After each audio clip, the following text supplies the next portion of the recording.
Hi, it's Ryan from Knights Around a Table, and this is Beta Colony, a dice-rolling area control game for 2 to 4 players set in outer space. Let me show you how to play. In Beta Colony, Earth has been taken over, and some Earthlings have fled to the distant planet Victus.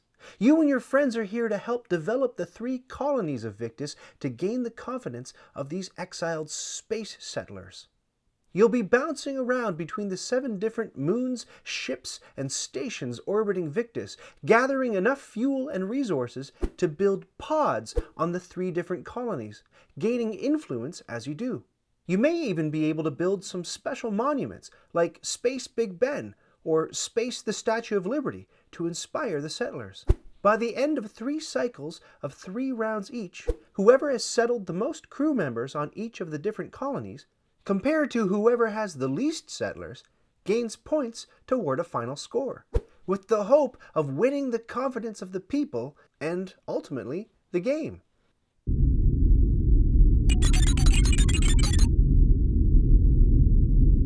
This player marker denotes the starting player, who rolls 4 dice, green, red, black, and blue. All other players follow suit, matching their dice color and number to that exact roll. Beginning with the starting player and going clockwise, each player spends 2 dice of their choice. The first die moves your ship in a clockwise direction around Victus to one of these 7 spaces. The second die activates whatever function that space provides.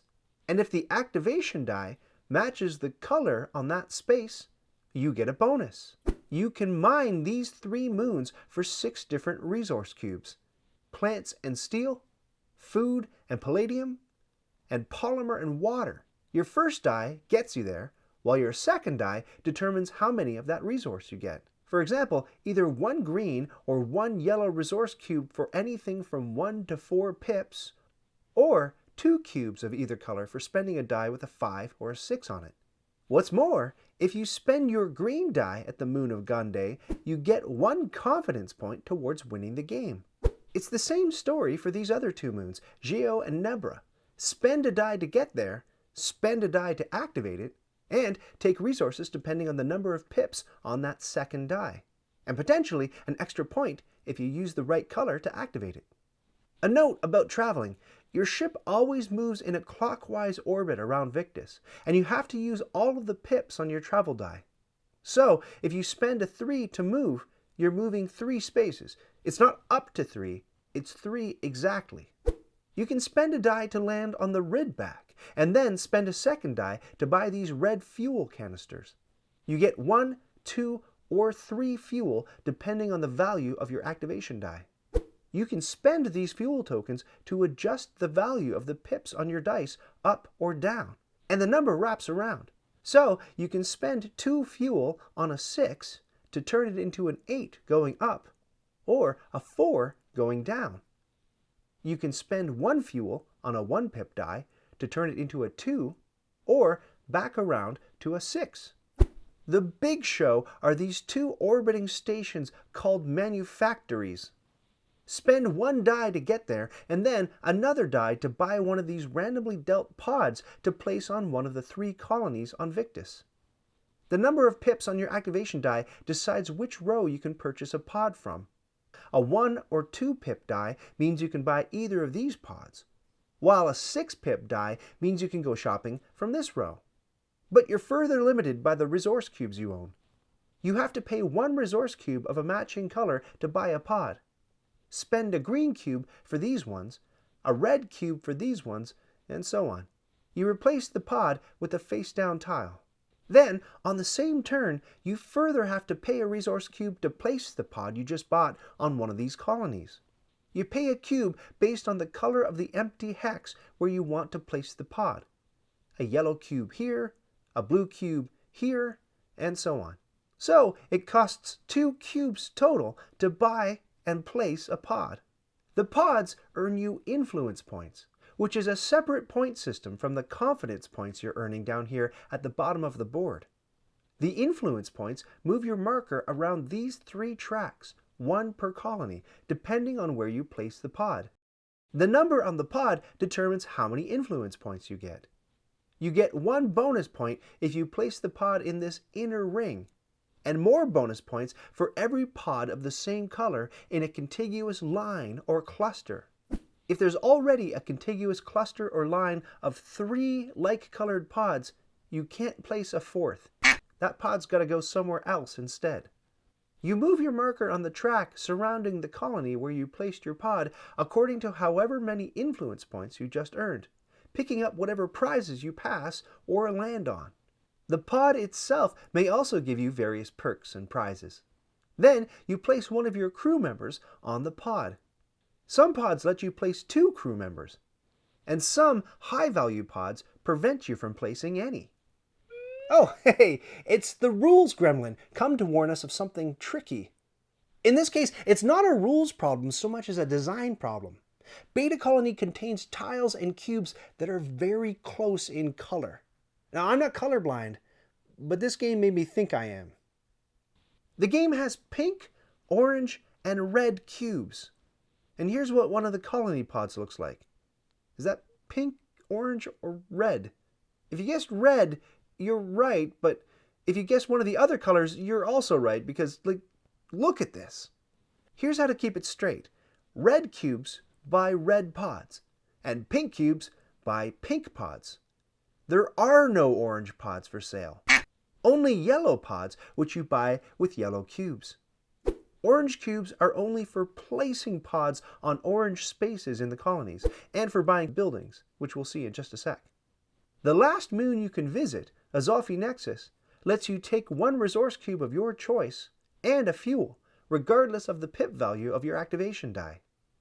Or you can construct a building or statue on one of the colonies to inspire the people's confidence in you. There are 4 statues you can construct, each of which gives you a meta point bonus at the end of the game.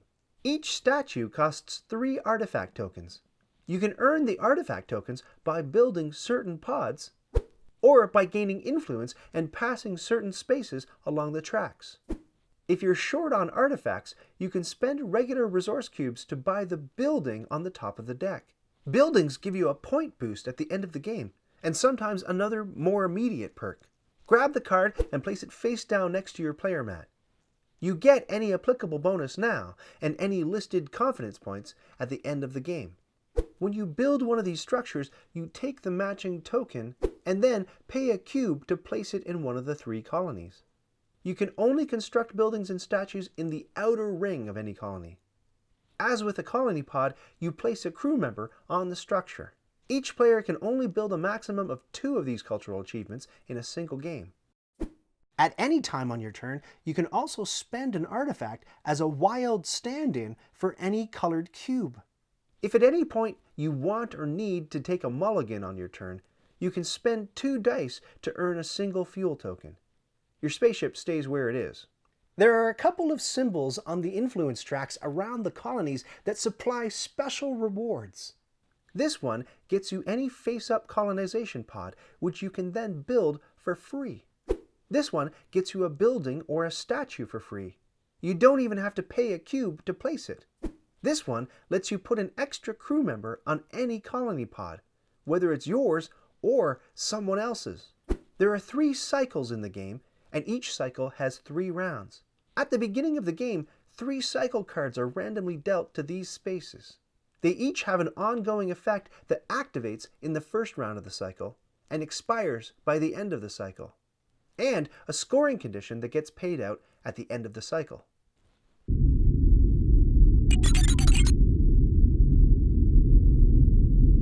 At the end of the game, each unused artifact token you've hung onto is worth a point. Flip over any building or artifact cards you've purchased and score the points on the card. The 4 statues give you points for the number of crew members you have around the inner rings of each colony, each pod in a contiguous chain, each resource you have left over, and each settler on a pod color of your choice, to a maximum of 12 points per statue. Now you score for area control in each colony.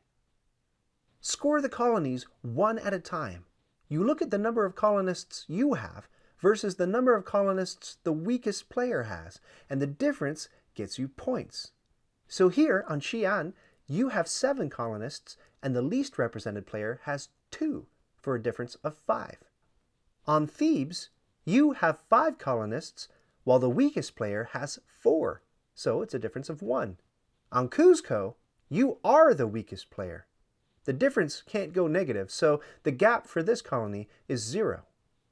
The gap between you and the weakest player on each colony earns you a sliding scale of confidence points.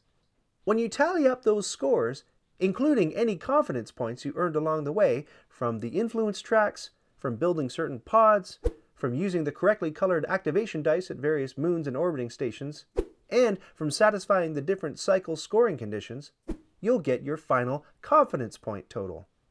Whoever has the most points has earned the confidence of the settlers of Victus and wins the game.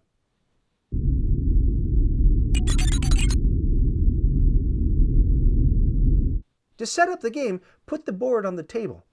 Deal 1 random card from each of the 3 cycles to these spots.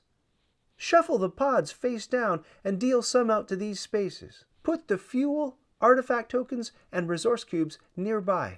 Put 1 scoring token on each of the colony tracks and the last one on the confidence point track. Randomly choose a starting player who takes the start player ridback token. Then, the last player in turn order gets to choose a player mat. Each mat has 2 different special abilities, anything from getting extra resources to changing a certain die to whatever number you want. All other players draft a player mat with the starting player choosing last.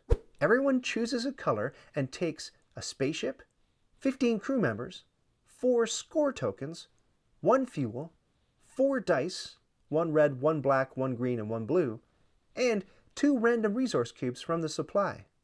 Again, in reverse turn order, each player places their ship on an empty space orbiting Victus. This is the only time in the game that you can't have multiple player ships on the same space. The first player starts the game by rolling his or her dice, and the other players rotate their dice to follow suit. And now you're ready to play Beta Colony.